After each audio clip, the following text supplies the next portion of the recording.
en droit, dont le dossier d'indemnisation aboutit. Alors, Yolande Vernedon, bonsoir. Je rappelle que vous êtes déléguée au suivi des conséquences des essais nucléaires. Vous allez accompagner cette mission. Comment est-ce qu'on calcule le préjudice subi par des personnes qui ont été victimes des essais nucléaires ?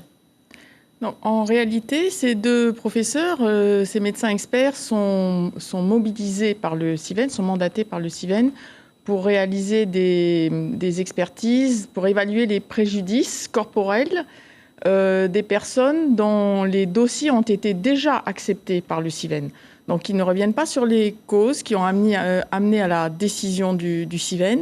Ils viennent maintenant mesurer les conséquences. Décider des indemnisations. Oui, c'est exactement la même procédure que dans le cadre d'accidents, par exemple, d'accidents de voiture.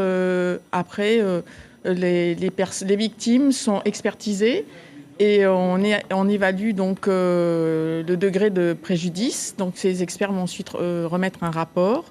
Et sur la base de ce rapport, le CIVEN va utiliser une grille qui est la même grille pour tous les cas de figure d'évaluation de préjudice.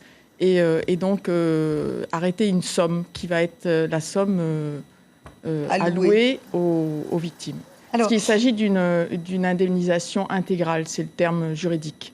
D'accord. Alors, il a fallu combien de temps pour traiter ces 36 dossiers ? Je ne sais pas, au cas par cas, combien de temps a duré l'instruction de chacun des dossiers.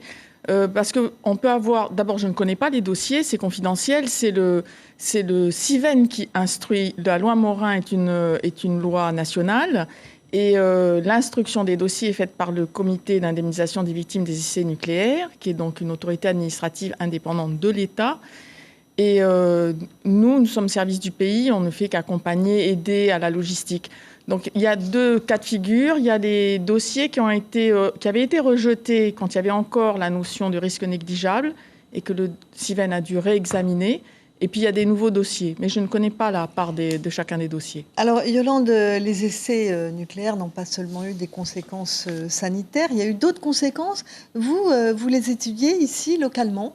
Oui, bien entendu. Donc, on met beaucoup l'accent sur les conséquences sanitaires. C'est normal parce que ça touche les gens de façon très, très dramatique. Mais il y a des conséquences sociétales. La mise en place du centre d'expérimentation du Pacifique a été quelque chose de très rapide, voire brutal, et avec des conséquences profondes sur le plan de l'aménagement du territoire, de la culture, des modes de vie. Un bouleversement qui a vraiment chamboulé au plus profond des gens, des Polynésiens. Et nous sommes assez satisfaits d'avoir pu lancer un programme scientifique en lien avec la Maison des sciences de l'homme et qui s'intitule « Histoire et mémoire des essais nucléaires en Polynésie française ». Eh bien, on vous réinvitera pour venir nous en parler un peu plus tard. Avec plaisir. Merci Yolande Vernedon-Roca d'être venue nous donner ces précisions. L'information en continu sur Polynésie la première, Internet et réseaux sociaux.